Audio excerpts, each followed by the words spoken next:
Hey guys, welcome back to another episode of Rose Outdoors. We are entering into one of my favorite times of the year, post-spawn, summertime fishing, and I'm going to talk to you today about one of my favorite techniques, and that is a football jig.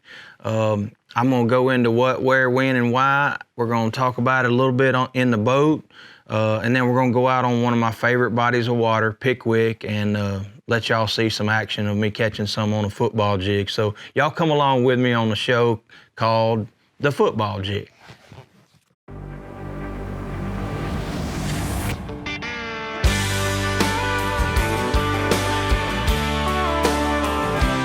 Brother, it's a long road from Amistad to Toho. Doesn't matter which way you go, the miles are all the same. When you finally get there, when you pull the cover off, then it's time to get a little bit lost out on the lake. Gonna bag this boat into the water, find a way to win a couple dollars. Weatherman says there's a cold front coming down. Bring it on, I've seen it all by now. I can catch 'em shallow, I can catch 'em deep. Open water or the back of the creek. The wind and rain to me, it's all the same. I make a living playing this game, and I thank the Lord above every time I can. I get to be a fisherman.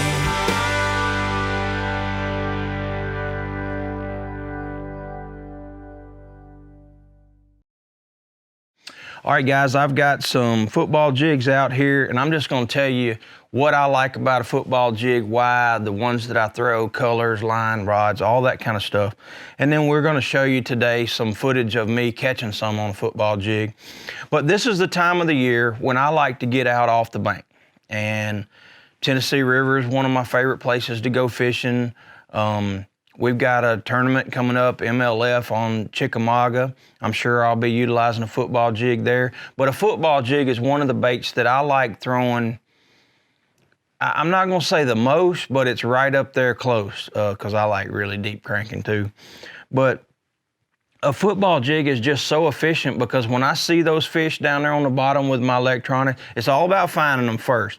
I'll spin around a lot of times if those fish are set up close to the bottom down there. I'll pick up a football jig and I'll throw a 1 ounce a lot of the times.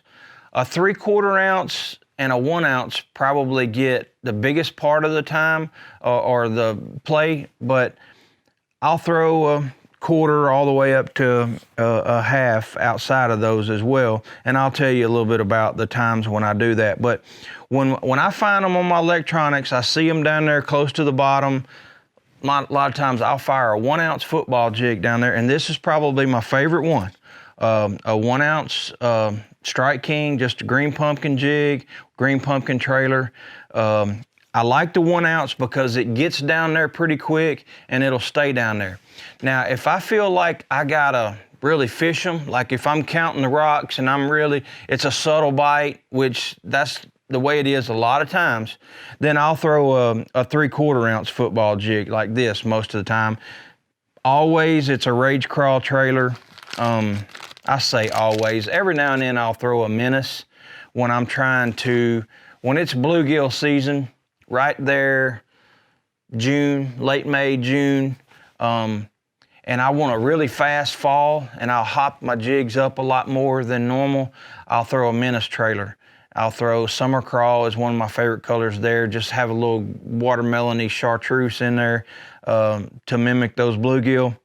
But more times than not, I'm dragging that jig on the bottom, and a Rage Crawl just puts out more action than any. You know, a lot of people use a double tail, just a grub, a double tail, and I've found that those legs will go over on a double tail grub and they won't have as much action. With a Rage Crawl, you have these rage phalanges along the edges, and those catch water. So the slightest little movement, those legs are kicking.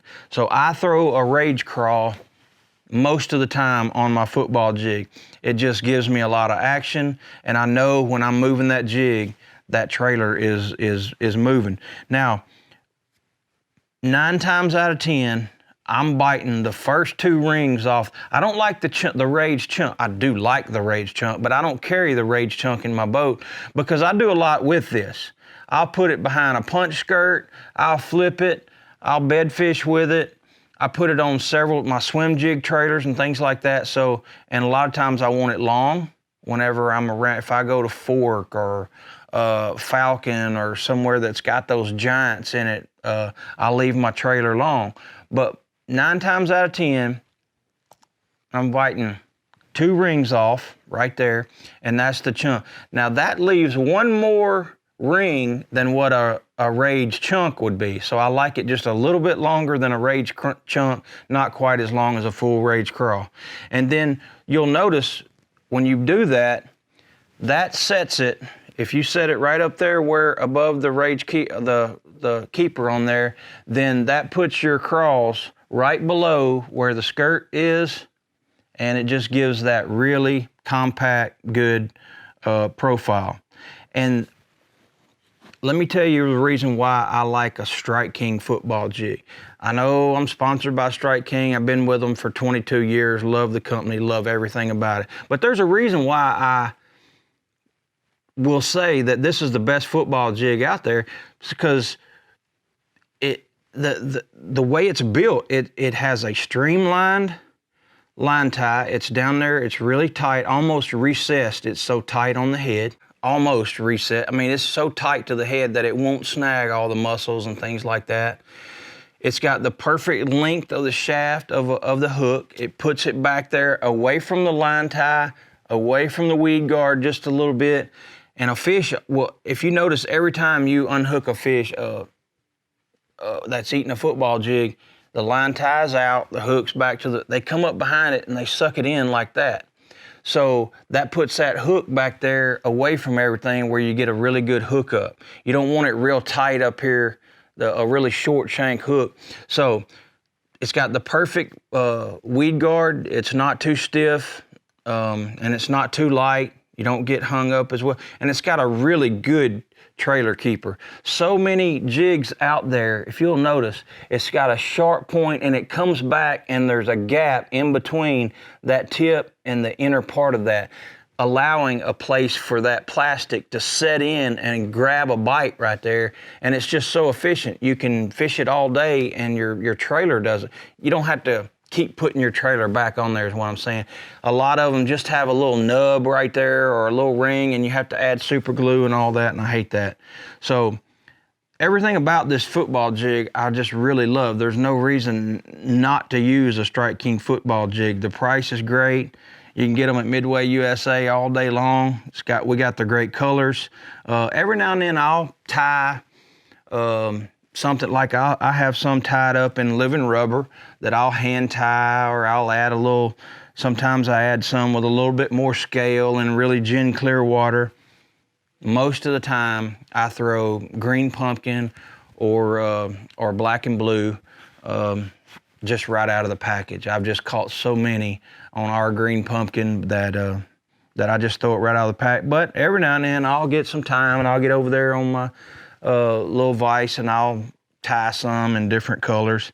And if you'll notice on this one, I have a lot of my football jigs, I have them without weed guard. I just pull the weed guard out. If I'm fishing open mussel beds and things like that, where a lot of times I'll just kind of wind that football jig, just kind of ticking along the bottom, like a deep crankbait staying on the bottom in the strike zone a lot.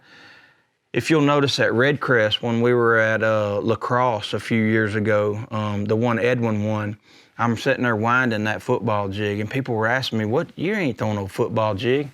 Yes, I was. I was throwing that one just like that right there. I just pull the weed guard out, and you just have them every time then.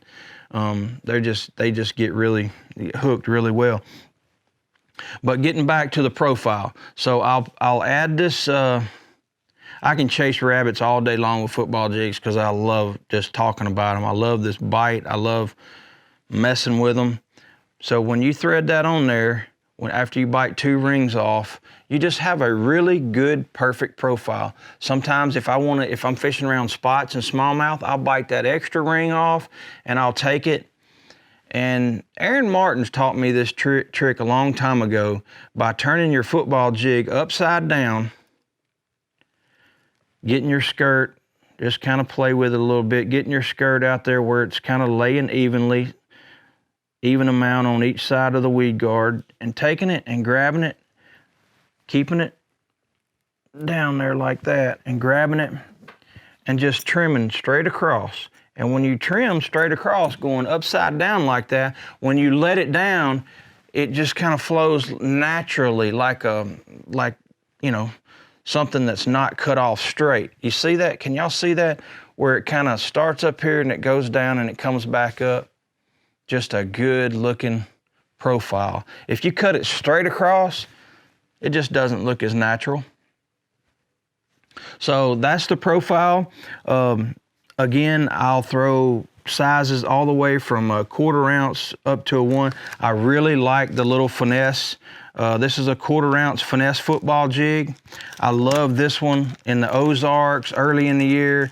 I'll take this little football jig like this, and I'll even, you can notice that we got it kind of spider cut or puff cut or whatever you want to call that. And it's got a little bit around the head like that. I'll trim that up even more all the way around the head, make it where it's even tighter. I'll trim the weed guard up just a little bit to where it's a little bit tighter, and it's pretty good in the back. And I'll take my baby rage crawl. Remember to pull the flanges apart there, the pinchers apart. I'll even bite 2 rings off there. This is a 1/4 ounce. And I'll take that jig, and sometimes I'll pull a little bit of this chartreuse out, but I really love this color, this summer crawl, because I love the watermelon. And I'll pull just a couple pinches of the chartreuse out. Now I've got a little compact football jig that I love to throw in the Ozarks, Greer's Ferry, North Fork, all those places over there that's rocky. A lot of places up north, I'll throw this little jig. I'll throw them on anywhere from I'll throw them on a spinning rod with 10-pound line, all the way up to a bait caster with 15. You just get a really slow fall early in the year when those fish it's kind of cold and it's water temperature hasn't hit up in the 60s yet. That's just a dynamite little profile. That size crawfish right there is just like a banana split to a spotted bass, smallmouth bass, or those largemouth in the Ozarks. So when we're talking about line size with a bait caster, this is probably my favorite. I'll throw in Vizex 17. We're coming out with 17 in Tatsu, which is my favorite. Tatsu is probably my favorite fluorocarbon. I mean, it's not probably, it is. It's what I throw just about everything on now. It's just a double structured fluorocarbon that's just, man, it's just a great line. I've just had a lot of success with it, you know. The proof is in the pudding. I just don't break off. I just really like the line. So when we come out with this Tatsu in 17, I'll be throwing that. But right now, I love this diameter. I love this. It's you know, 20 sometimes is just pull. I'll throw 20 with a 1 ounce football jig a lot if I really round those big ones. And then I'll throw 15 if I'm fishing really deep and I'm around mostly spotted bass, smallmouth, things like that. But 9 times out of 10, I'm throwing 17 in Vizex until they come out with 17 Tatsu, and that's what I'll be throwing. I just like that size. It doesn't have too much drag. It still lets my bait. It cuts the water column good enough, and yet it's really, really, really strong. Again, I'll throw a black and blue a little bit. We have a black and blue, and I'll tie up different little colors, but 9 times out of 10, green pumpkin trailer, blue crawl maybe. I'll play with my trailers just a little bit, color-wise, but mostly, man, you just keep it really simple. Green pumpkin on green pumpkin is probably my go-to. I'll throw a 1/2 ounce if I'm getting up there and throwing in 10 foot of water or less, and I'll throw a 3/8 if I'm getting up there in less than that. So that's what I like about a football jig. We're gonna go out to Pickwick and I hope y'all enjoy watching me catch some on my favorite body of water using one of my favorite, oh, my rod. I can't forget to tell you guys about my rod. We got to talk about the rod. I get asked a lot of times, what's your favorite rod, reel, things like that for football jigs. So I've had a ledge series with Lew's. It's in the Team Lew's Custom Pro lineup. It's called the ledge rods, where we have some technique specific ledge fishing rods. And I'm not sure how much I can talk about this particular rod, but let's just say they may take that rod that we have in the ledge series, the jig worm rod, and move it, the same action, over into the signature series. Signature series is just a new great rod that me and Greg Hackney and Mark Zona and Kevin Van Dam and Andy Montgomery are really excited about. These are some technique specific rods we're coming out with. Y'all will be seeing and hearing more about them coming up, but there might be a jig worm rod in there that would be awful good for football jig fishing. And with a football jig, just remember, you're making a long cast and you're setting the hook way out there, so you need some backbone in there. And the jig worm rod for a big worm and a football jig, and man, it also doubles up as a great little pitching rod. I was blessed enough to win the Patriot Cup at over in Oklahoma, flipping a menace in bushes with it. So it's a good 1/2 ounce flipping rod too, 7.2 heavy action. And but it's not like a broomstick or anything like that. It's just the perfect action for deep football jigs and pitching and flipping around with if you don't want a really big long rod. So the reel wise, I like the Lew's Hyper Mag. I'm just a big fan of this reel. I use it for everything. And when I say everything, I use it for everything. I'll even throw my 6XDs with it a lot of times. Sometimes when I'm deep cranking all day, I will throw a BB1 Pro or a BB1 with a 10XD just to get that slower gear ratio, and it's less fatigue on you. But a lot of times I'll throw all the way up to a 6XD with a Hyper Mag. I love having 12 rods on my deck, picking up the rods, and them all being a signature series and all having Hyper Mags. I got that feel. It just feels right whether I go from flipping or to deep cranking. So 7.5 to 1 gear ratio, you can take up a lot of line whenever you set the hook way out there. Just a perfect feel, low profile reel, really fast, lots of ball bearings. It's got all the latest, greatest technology that those engineers that build reels know a lot more about than me. I just pick it up and say, man, that's nice, that's smooth. So I love the Hyper Mag for everything. 7.2 heavy action, signature series jig worm rod. That's what I throw a football jig on. Well, Pickwick is one of my favorite lakes to go to whenever I want to practice fishing offshore, practice reading my electronics. You know, as an angler, we have to keep our pencil sharp. We have to stay sharp on reading the water and looking at your electronics and training your eyes to see certain things on there. Electronics change, the images change all the time. They put different technology into these things. So whenever that transducer is shooting and it's giving you back a return, you have to kind of, what is that? I see that right there. Okay, I realize what that is.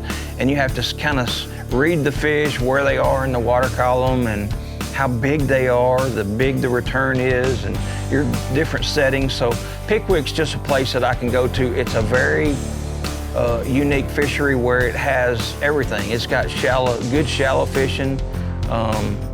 It's got all species, and it's got really good ledge fishing. So when I want to go fish deep, Pickwick's where I go. As you can see, I got a little bit of everything out.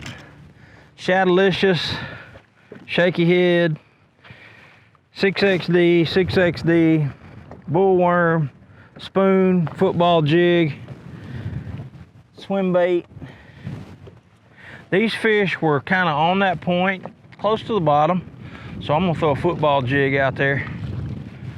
First cast on these. They're deep.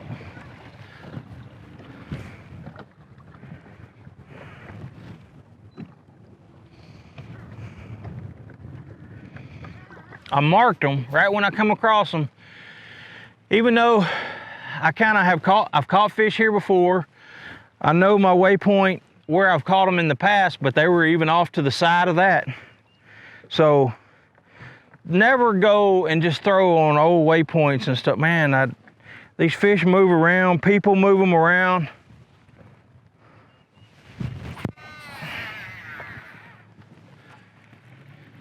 And stay back off of them way more now than ever. Used to, man, we could get all on top of them and everything. Pressure is just, it makes these fish move around a lot, so. The more you can stay off of them, the better right now. I like to live scope, you know, get out there and just look right at them at times when there's no wind and I can do that. But when the wind's blowing and I can't really do that efficiently, I just try to stay off of them and drag through them. If dragging through them doesn't do it,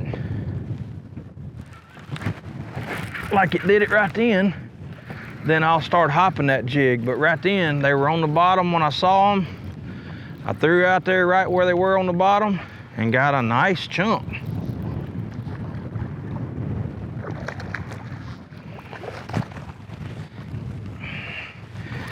Man, that's fun. Throw a football jig out there. Thunk. He ate it. He ate it good too. Blue crawl, Strike King football jig, Rage crawl trailer, close to a 3-pound chunk. I would sit around, give y'all a little seminar, but I'm kind of wanting to get back out there.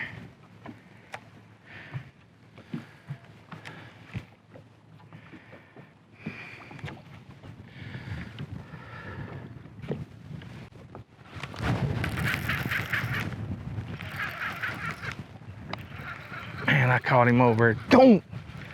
I came over a little piece of something and he said, boom! And he's a good one too.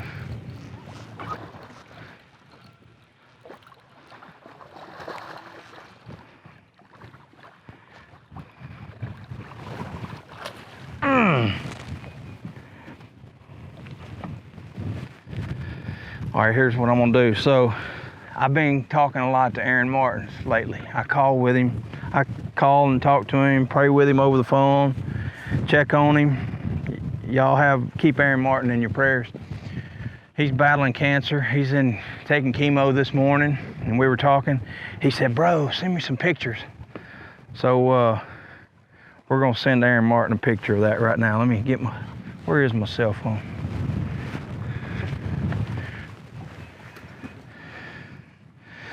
So Aaron, man, he still loves it.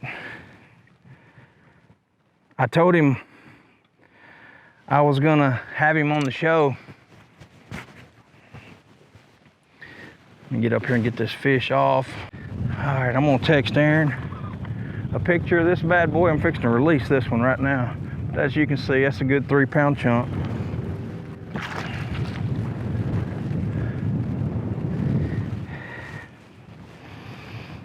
I'm gonna send him a picture, tell him thinking about him.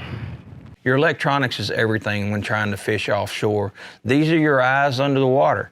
Whenever I'm fishing a spawn, or if I'm fishing a shad spawn, or just flipping bushes shallow when the water temperature's in the 60s in the spring and late fall, and I'm fishing visible cover, I'm using my eyes right here. When I'm fishing deep, when those fish have migrated out because the shad have migrated out, they want to get down into cooler water temperatures, and they're going out to those mussel beds and river ledge and river rock out on the Tennessee River. These are my eyes. My electronics are my eyes. I can't see down there. Just too deep, and there's a big water column in between me and where those fish are. So you have to utilize your electronics. That was another one. I came over that same little piece of whatever that is. I think there's a piece of wood out there, same size.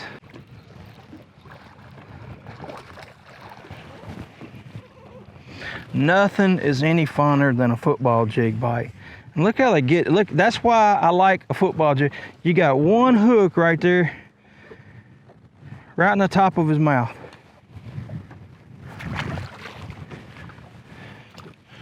Dunk. I love it. Yeah, one of the reasons why we get offshore in the summertime is because the bait moves out there and the fish are gonna follow. That's just, the water's cooler out there, you know, in the spring. And well, from early on, when we first learned to fish, we say, well, there's a willow tree, there's a log, there's a stick up. We learn to cast by those and we have success.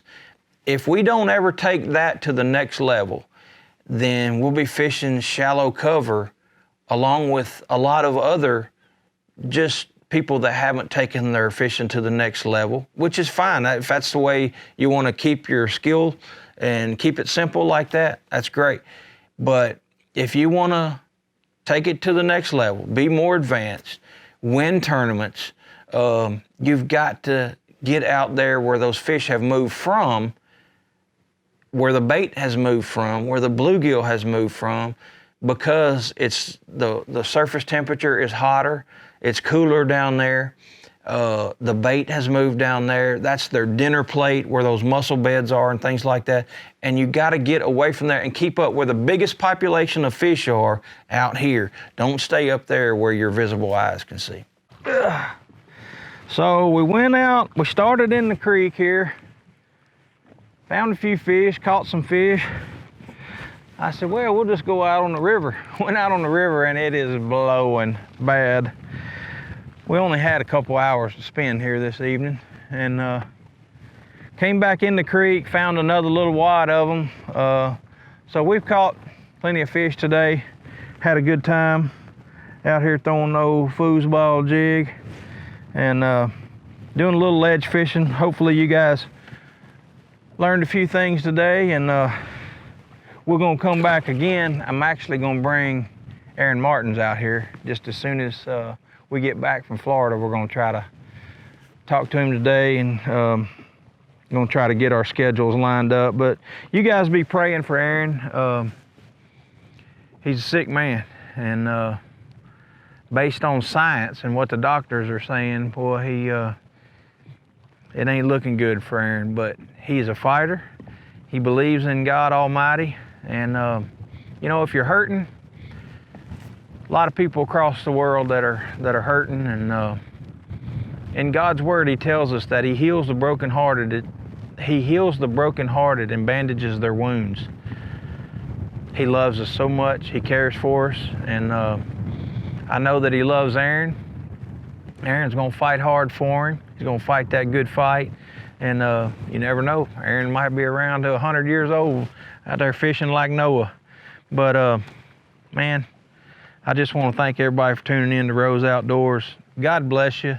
And just remember, in John 3:16, for God so loved the world, the whole world, that He gave His Son. Whosoever shall believe in Him shall have everlasting life. So if you don't know Him as your Lord and Savior, put your faith and trust in Him, believe in Him, and you too can have everlasting life. God bless you all.